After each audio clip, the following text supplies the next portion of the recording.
Well, welcome again.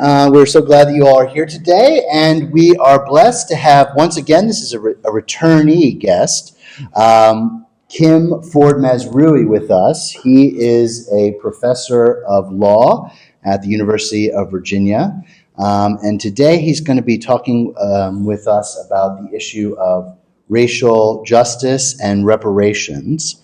So we're going to look at this from multiple angles, and I know you've been working on this topic and are putting together an article, I believe, on it as well. So let's start just by getting clear about what we mean by racial justice and reparations. What is the issue that we're seeking to address with reparations, and what does that mean to repair that issue? Yeah, thank you. So what I want to talk about is, what I'm writing about is, I'm calling it America's moral duty of racial repair. And repair, I mean in a broad and kind of literal sense. So sometimes the concept of reparations is thought of as monetary compensation. Sometimes affirmative action is thought of as, college admissions. I really think of both of those concepts at a larger scale, which is just correcting the injustice that our country has inflicted on Black people, and continues to, both by ongoing discrimination, but perhaps especially by the failure to address the economic inequalities that have resulted from prior discrimination. So obviously there's a lot we could say about this, but in general terms, what do you see as the specific harms that need to be addressed through reparations? Well, if I could just state I took philosophy in college, so I tried to remember how to do a logic puzzle. So there's 3 steps to my argument for America's moral duty of racial repair. One is, one who wrongfully harms another has a moral duty to repair the harm.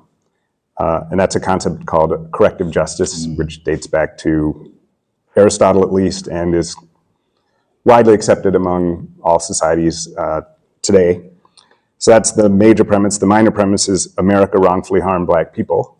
And then the therefore is America has a moral duty to repair the harm to Black people. So the harm is varied, but it's really, in its most simple terms, any ways in which Black Americans are worse off than they would be had America either not engaged in slavery, segregation, and discrimination, or if it had repaired the consequences of that. So in particular terms, economic deprivation, lack of educational opportunity, lack of wealth. I mean, the statistics are really quite shocking in terms of the disparities. Justice Ketanji Brown Jackson opened her dissenting opinion in the case that struck down affirmative action last year by saying there are gulf-sized gaps between Black and white Americans. So, for example, Black people are 3 times more likely to be in poverty, 6 times more likely to be incarcerated. Unemployment has consistently been twice as high, but wealth is, particularly in terms of home ownership, investments, retirement, those kinds of assets that can help fund education and other projects. The estimates are from 10 to 20 times higher for white people compared to Black people. Infant mortality, just one last example. Black infants are more likely to die in their first year of life 2 to 3 times more often than white infants. And that's a statistic that actually doesn't change if you control for economic class. In fact, the the statistical difference between infant mortality among middle-class black people is higher than, compared to middle-class white people than if you compare low-income white and black people. So a middle-class, college-educated black woman is 3 times more likely to lose her child in its first year of life than a white person in the same economic scale. So economic and educational and those kinds of disadvantages are, I think, the thing that calls to me most. I mean, you see it in healthcare and health outcomes, but also, ongoing discrimination, which is something I have tended to think less about because I see the social and economic disparities as so obviously a cause of black disadvantage. But there's certainly more subtle, but nonetheless ongoing discrimination that increasingly is empirically verifiable. So another piece I actually just published a couple of months ago with a national renowned social psychologist named Linda Tropp, who's an expert on intergroup contact theory. But in researching, there's just study after study after study that are well controlled that show bias. For example, I'll just give one for now. A scholar named Devon Pager did a study of, I think it was focused on Milwaukee, but it's been, I think, replicated by others, that applications by people with white-sounding names who have it's either certainly no college degree, they possibly don't even have a high school degree, and they have a criminal record, get callbacks more often than applications with black-sounding names that have a college degree and no criminal record. So we're all affected by bias in our culture, and that's reinforced by the disparities we see.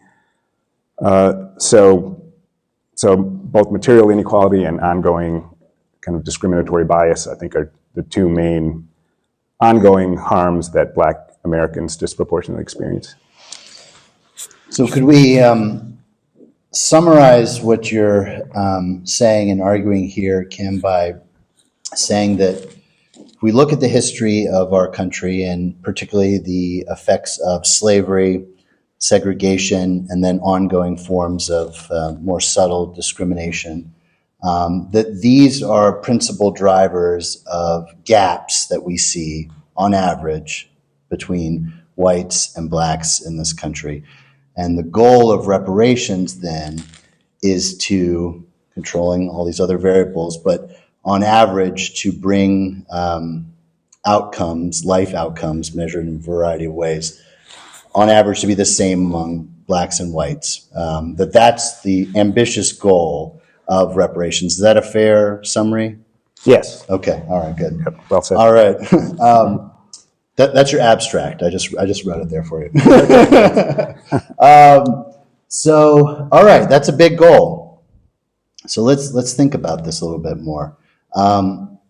What might somebody say against that? What would be a counter argument to that thesis that you've laid out here? What are some of the counter arguments, and how might you respond to them? Well, it's funny you ask. There's actually a lot. I'm going to undermine my own argument, but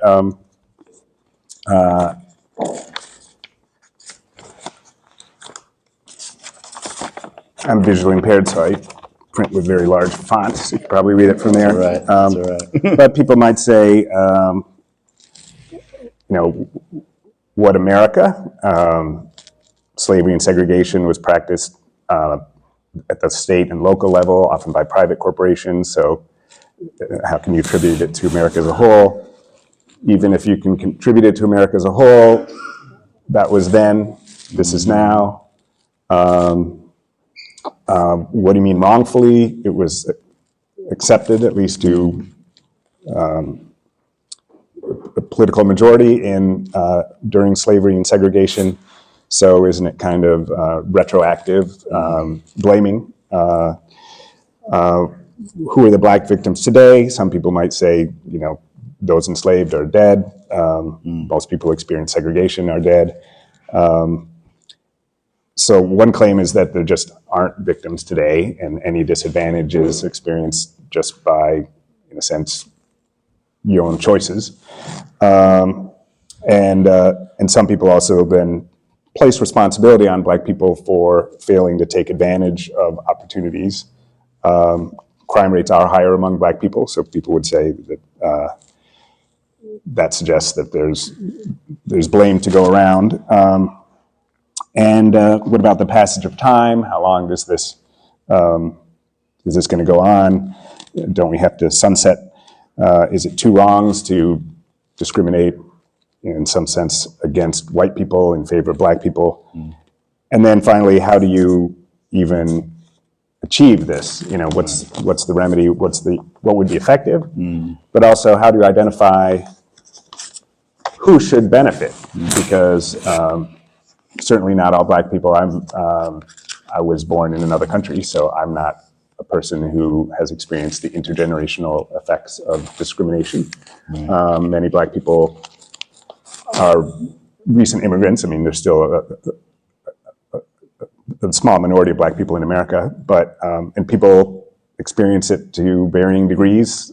So how do you identify who are the victims or beneficiaries? So of those, I mean, people can pick and choose, but I have, arguments for why I don't think those are defeating if we think of America as a nation that can incur responsibilities, and that as a nation it continues over time despite the change in its membership. But I think that some of the hardest questions are the how do you identify who, and how should you do it? Should I continue? Sure, yeah. I mean, one thing that I'm hearing you say, though, and maybe this is helpful to also give us direction going forward. Your approach doesn't seem to be very individualized. Like what you're talking about more is how do we make systemic or structural or societal investments, changes that equalize on average outcomes among two broad groups. So in a way, the argument that, well, who do you target specifically, and is this person a descendant of someone who was enslaved, is almost sort of irrelevant to the larger point you're making, if I'm understanding you correctly, that you're speaking about big structural changes as the work of reparations. Is that right? Yes and no. The no part is that because the moral basis is corrective justice, it turns on addressing harms that are at least plausibly attributable to America's history of racial injustice. So if you were to adopt a program that take affirmative action, for example. Yeah. If you enact a program that benefits anyone just because they say they're Black, assuming they are Black, I'm not talking about fraud, right. Which would presumably include me, versus a program that was more targeted at people who are Black and who've lived here many generations, right. Then corrective justice would point towards the latter. Okay. Right. So in that sense, it does care about, it's not just saying that Black people deserve repair, it's those Black people who, I hope this is the okay thing to say here, if we had the perfect knowledge of God, it would be, right. Those Black people who are experiencing disadvantages because of a history of racial oppression, and the moral responsibility of America is to repair that wrong, but no more in the ideal. But we don't have that level of knowledge. So because of that, this is where the yes comes in. It has to be a rough justice. So while I think of, I would want to target it in some more meaningful way than just looking at race. You might look at multi-generation, you might look at, combining with economic disadvantage. It might use race-neutral policies that would benefit white people who are also experiencing disadvantage. There's some drawbacks to that, but it would also be more politically and constitutionally viable. But because the harm is so massive, it has to be done at a group level in large part. And then also, the harm is one that perpetuates itself almost automatically, in the sense that in any society, if you create an underclass, you can stop oppressing that underclass, and generations later, they will still be there. I mean, some might rise out of it, but economic disadvantage tends to perpetuate itself. So the goal should be to stop that intergenerational transfer of harm, and I think that does require structural, like educational and wealth building, and culture building reforms, rather than helping out individuals, say, in cash payments. Yeah. In part, and this is paternalistic, I acknowledge, and I know people who disagree with me on this, I think part of the damage of historic discrimination is to deprive many Black people, especially in impoverished communities, from having the kind of social and human capital to take advantage of money to build a future for future generations. Put crudely, they might squander it. Right. And I was just at a reparations discussion a week from today, last Sunday in Richmond, and one person in our group was saying, some people say it should be through housing or education. I say, give me my money and let me decide what I want to do with it. And I think some people would do it well, but I think structural reforms are more likely to have longer lasting effects. Yeah.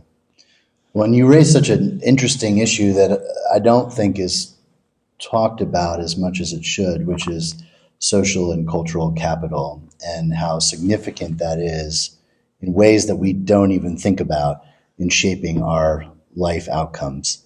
And certainly in my own experience, that's how communities, affluent communities work, right? They're places where certain values, certain connections, certain structural advantages are just naturally tapped into by the people there. And they're not shared, right? We may not have legal segregation in this country anymore, but we have cultural segregation, or racialized cultural segregation. How do you think we should go about repairing that? And as I'm of the view, I think, and maybe you share this, it sounds like, that would have a huge impact in the long term. But how do you go about repairing that? That's definitely above my pay grade.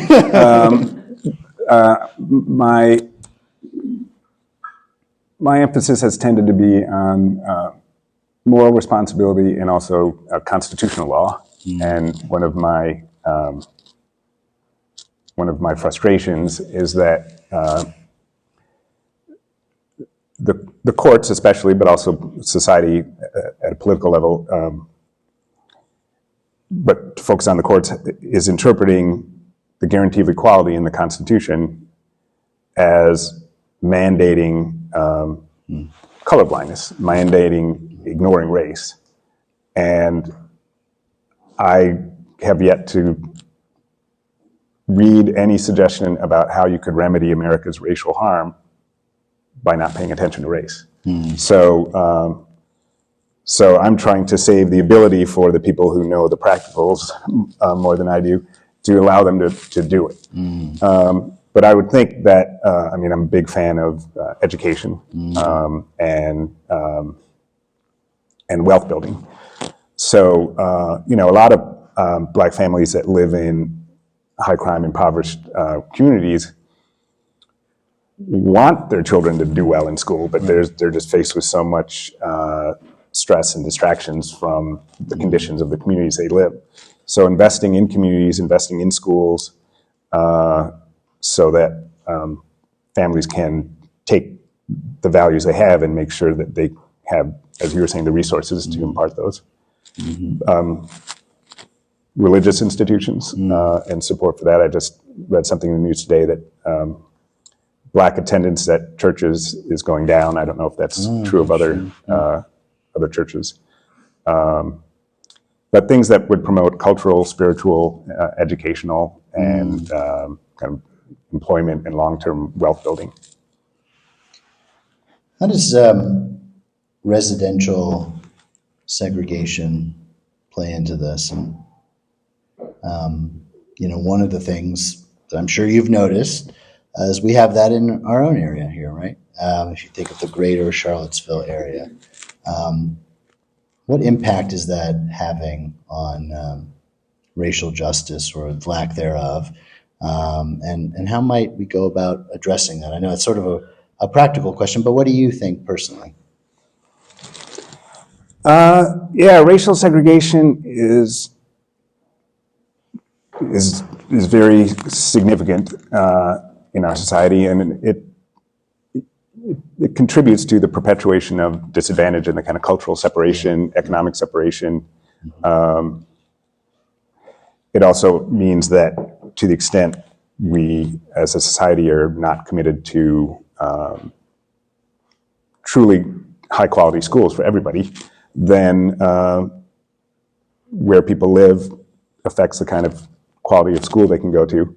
And so Charlottesville in some ways has the advantage of it being one school district, but in many larger metropolitan areas, the schools where predominantly Black children or Latino children attend are far less resourced, and segregation contributes to those different opportunities, and to having access to people who,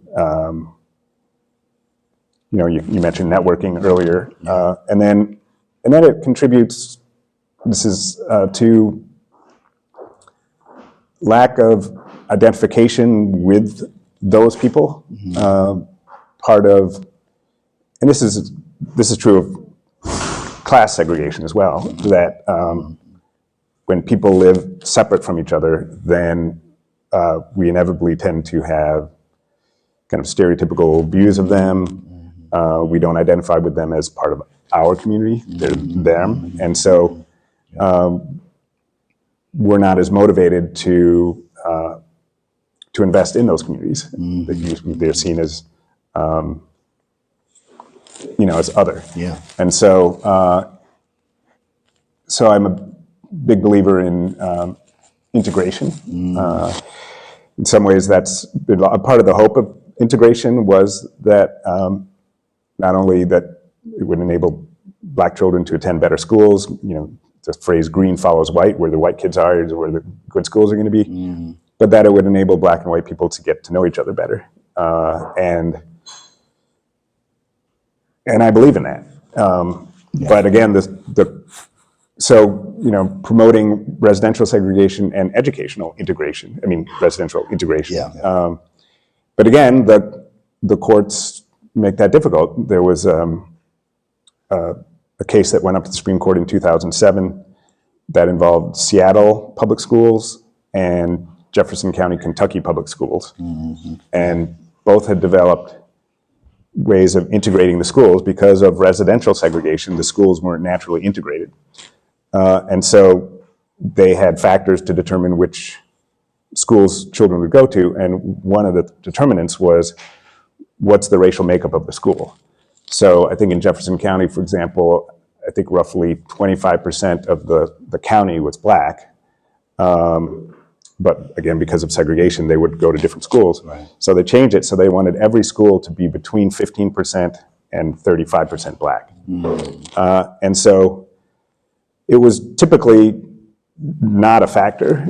In fact, the court made a point of saying, well, it's not necessary because you don't even use it that often. But it would be a tiebreaker, like if someone, they've taken about where do you live, have you had a sibling that goes to that school, those are kind of plus factors. But if say admitting a black child to this school would take it over 35%, or a white child to this school would take it below 15%, then they don't go to that school. Right, right. And Seattle had some sort of similar program, and the court said you can't do that. The Constitution requires essentially colorblindness. So, so I think there are ways of promoting integration. In fact, I have another article that's not yet seen the light of day, but promoting civil service, required civil service for everybody, probably in high school in their 20s, but where you have to put in a certain, maybe 6 months or a year. Some other countries have, some have military service, some have civil service requirements, where people would work with people from other communities and work then with people in the communities.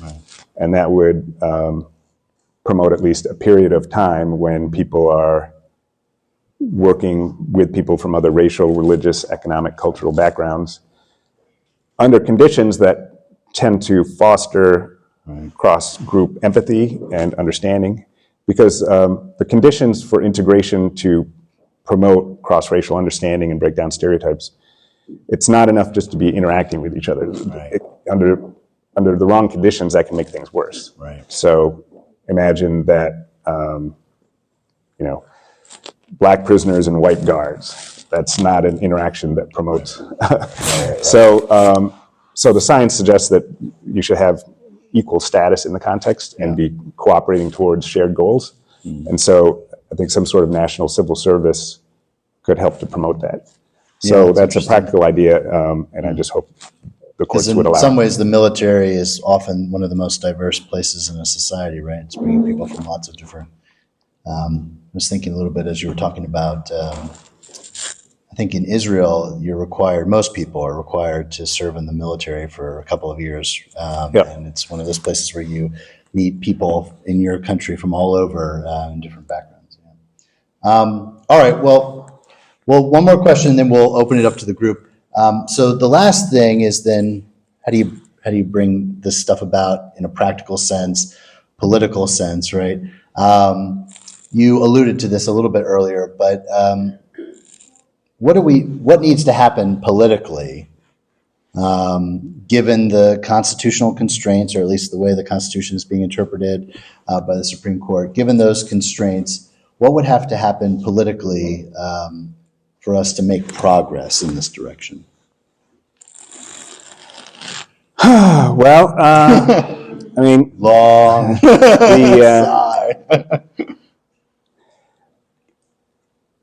One thing that's challenging about that is the answer is nothing one person can do. So the answer is that hundreds of thousands and millions of people need to be motivated to address the problem, and that's the only time you've seen any significant changes in any way in society is through mass mobilization, mass movements, whether it's the civil rights movement, the gun rights movement, the gay rights movement. So it can go, the pro-life movement, it can go in any direction, but it takes years and organization, lots of people. And that's in some ways unsatisfying because but it means doing what you guys are doing, coming and educating yourselves. And in the short run, and it's back and forth.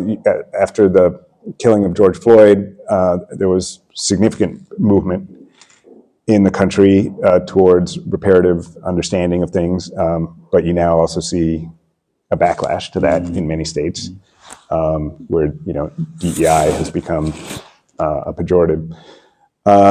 So it's just an ongoing struggle. In the short term, because of constitutional interpretations by the Supreme Court, efforts have to be race neutral in the criteria they use, even if motivated by a racially reparative goal. In fact, the courts are, reading what the Supreme Court said in the affirmative action case, and lower courts are striking down programs that help to support small business loans for minority-owned firms. One in North Carolina, sued by the same guy who brought the affirmative action case, just stopped funding a program for small Black women-owned businesses. So anywhere where race is taken into account in the program is legally vulnerable. And so it would have to, and then even if you use race-neutral means to try and advance racial repair, you're still might be legally vulnerable, because there's an argument that some are making that if you use race-neutral means, but you have a goal of reaching underrepresented or disadvantaged racial groups, then you're still motivated by a discriminatory goal. So one example is there's several cases that are challenging admissions practices at elite public magnet schools. Right. And one in Virginia, Thomas Jefferson School, is one of the most prestigious schools in the country. And they were finding that they had not enough Black and Latino students. They had roughly 70% were Asian, roughly 25% were white, and then I think Latino were like 6% and Black like 3%. And there was debate over time, and it was heated at times, but a majority of the school district or the school decided that they wanted to look into ways they could include underrepresented groups. They decided we can't use race. That was, even before the affirmative action decision, that was kind of clearly a risky thing to do. But they said, well, let's look at our admissions programs, and they found that, they often don't have people who are first generation to this high school. There's certain, middle schools that are underrepresented that tend to be in predictably lower income in Black and brown areas. Fewer people who tend to come from homes where English is their second language, where they're lower economic and educational background in their parents. And so they decided to give more weight to those kinds of things and give less weight to kind of high stakes exams and grades. And the demographics of the school did change. The entering class, Asians went from like 70% to roughly 55%. Whites stayed about the same, and then Latinos went up to like 12%, and Blacks up to like 6 or 7%. And so they got sued by parents who claimed this is discrimination against Asians. Right. Federal trial court agreed with the plaintiffs. The Fourth Circuit Court of Appeals reversed and said it's not discriminatory. There was one dissenting judge, and then they appealed to the Supreme Court. Justice Alito and Justice Thomas both wanted to take the case. So even race-neutral policies are vulnerable, but at the very least, if you use race, it's not going to be upheld. I say that in the short term because in the long term, it's conceivable, although at this point it doesn't look optimistic, that that with politics and who gets elected president and who gets to the Senate and who gets appointed to the courts, you could have a change in the legal landscape that allows for race consciousness, at least to the limited degree it was allowed up until last year. All right, let's open it up to questions. Gray, I think you had a question, right? No, good discussion. I was thinking about the CDC statistics on success in life. And it's on a spectrum from two parents and a child growing up, whether they have attained a level of education or whether they fall into crime, and all the way down to foster children who bounce around with the worst predictions of outcomes. Brad Wilcox at the education school has written about this. His premises is that there's great emphasis on marriage in two-parent households. If you accept that premise, which he presents in a race-neutral context, I reflect a lot upon what are factors in our society, things done in the name of good, that contribute to the dissolution of families. If you look 100 years ago, Black and white families had very high marriage rates in two-parent, and not that tragedies don't befall any family unit, but could you comment on what you see as the good or bad of policies since the 60s in terms of what their unintended consequences are or unthought of consequences of things that pulled apart the family and made it normal to have teenagers having children, and there's not a program to it, or inability to say it's a social good. So the short answer is, do you see marriage as a key to advancement of all people? And do you see unintended consequences of social programs in our nation that have pulled family apart rather than supported family? And if so, what would you have done differently? Well, and maybe one thing we could add to this too is that there's also evidence now, my understanding, right, that this is a class divide. So significantly, even in working class white communities, there's a decline in marriage, significant decline in marriage, but it's not declining in affluent white communities. So there's sort of a class dynamic that's going on here too, that's having a huge impact. But anyway, what's your response to that? Yeah, no, fair question. I've seen, UVA Today reports about Wilcox's work, and I'd like to learn more about it. So thank you for reminding me about it. I am open to, any analysis and critique about liberal and conservative programs that that may have had unintended consequences. So if there are policies that limit, for example, aid to families with children on the parent being alone, then that creates disincentives to be together. So I agree with looking at those and seeing how much is causation, how much is correlation in those circumstances.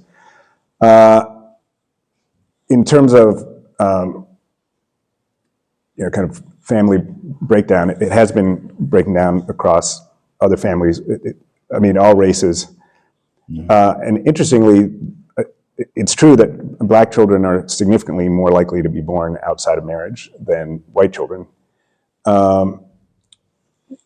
What's also true, however, is the ratio of black out-of-marriage births to white out-of-marriage births has roughly been the same since statistics have been kept over the last 50 or so years. So both have been, in a sense, increasing at the same rate.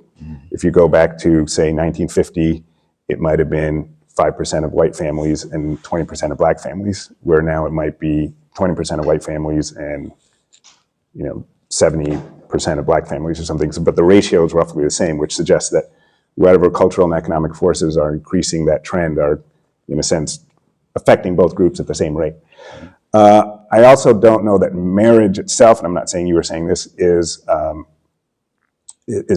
should be the goal, but rather what you also supported was two-parent or multiple, but stable two-parent families are good for children. The reason I'm saying I don't know that marriage is necessarily the answer is my understanding from there's a book called The Marriage Go-Round, and it's about in America, adults are still much more likely to be married than in Western Europe.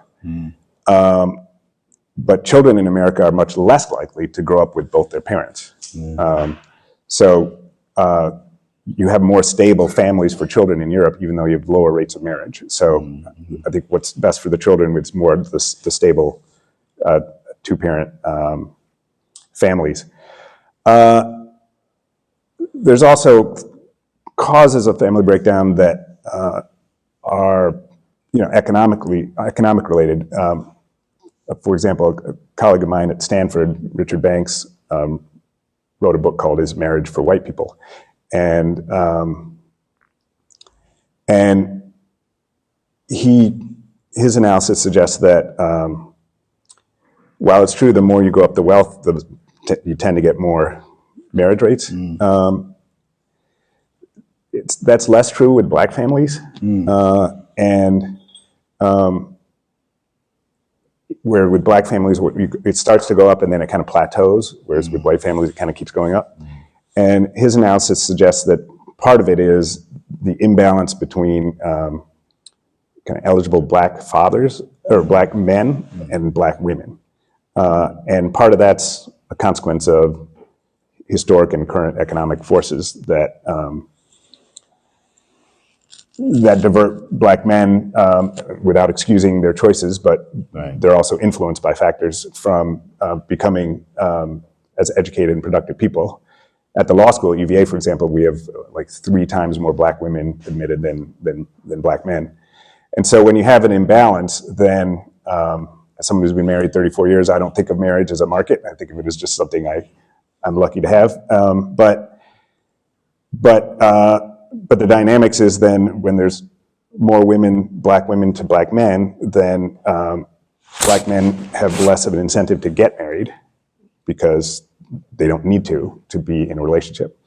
And so that's another cause. And actually one of his many recommendations is that black women should consider be more open to marrying white men or non-black men because a lot of black women feel committed to marrying black men, in part because of the dearth of qualified black men. But then that can reinforce that, in a sense, black men have the upper hand in deciding whether to be in committed relationships or not. And if some marry outside their race, then there'll be more of a balance between the black. So it's complicated, but I agree that few things are as important as children growing up in stable, loving homes, stable, financially secure, loving homes. Yeah, same.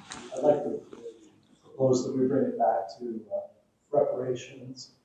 We have a society that is structurally and formally very good at organizing and discriminating based on race. And yet we have a constitutional system that is saying that, you can't use those precise dynamics to fix that system. So what do we do in a constitutional situation in which we are not allowed to do what the system is doing very well and very increasingly it's doing better and better, and finding ways to avoid the sort of legislative and constitutional apparatuses that would seem to repair that. Give us the brilliant strategy. I mean, there's 2 issues. There's political will and the courts. And the courts have made it so it's very difficult to engage in racial repair. But the doctrines of the court also make it also relatively easy to get away with discrimination against black people if you're not too obvious about it. They make the standards of proof. In affirmative action and other kind of racial repair cases, the need to use race is hard to hide, and so it's easier to prove it, and then they say, well, you can't do it. It's easier once we have a system where race correlates with disadvantage to have a system that perpetuates, even intentionally in some cases, black disadvantage without having to be too obvious about it. And the courts make it virtually impossible to prove. So the courts are no help. So then there's the political will, and I don't know how to, that's back to the big question. It requires collective action. That's, I'm making a moral case. Many argue that people don't respond to moral appeal. They respond to what's in their self-interest. Derek Bell, who is a father of critical race theory, said that if you want to understand why the Supreme Court struck down school integration, you should look to the national power structure in Washington, because they found that segregation was an embarrassment in the Cold War, and the Soviet Union and China were using it against us in competing for the hearts and minds of the developing countries, many of which are not white. And the Justice Department, or the Solicitor General, actually made those arguments in the Brown case. And a historian named Mary Dudziak has uncovered a lot of evidence that corroborates that. So, his point is that you get advancements for disadvantaged groups only when it coincides with the interests of the society's elite. And so how we can get society to view it as in their interests is something I haven't figured out. But one thing I'm doing in my own work back to the courts is, sometimes just calling them on their hypocrisy, which is currently what I'm thinking about is the courts increasingly saying that we should interpret the Constitution by its original meaning. And so in the case striking down affirmative action, it says the original meaning of the 14th Amendment was to require government to be colorblind, require government to ignore race. So you can't engage in affirmative action. But that argument's just not supported by the historical facts. By the 1980s and 1990s, it was pretty well settled that the original meaning, including by conservative scholars, that the original meaning of the Constitution allowed segregation, that Brown versus Board of Education departed from the original meaning in saying you couldn't have separate but equal schools. Virtually every state following the Civil War and Reconstruction and the adoption of the 14th Amendment had segregated schools. At the lower level, in virtually every state, and at higher education, wasn't even segregated. It was pretty much, there were no schools for black people unless philanthropy or the federal government helped to build HBCUs. The white elite schools just continue to be all white. And my research is showing that you have the segregation I emphasize during Reconstruction, because what conservatives on the Supreme Court are saying now is, the Civil War is 1861 to 65, then Reconstruction went till 1876, and that's when the Union pulled out troops from the South as part of a political settlement. And then from 1876 to the 1960s, white supremacy reigned, especially in the South.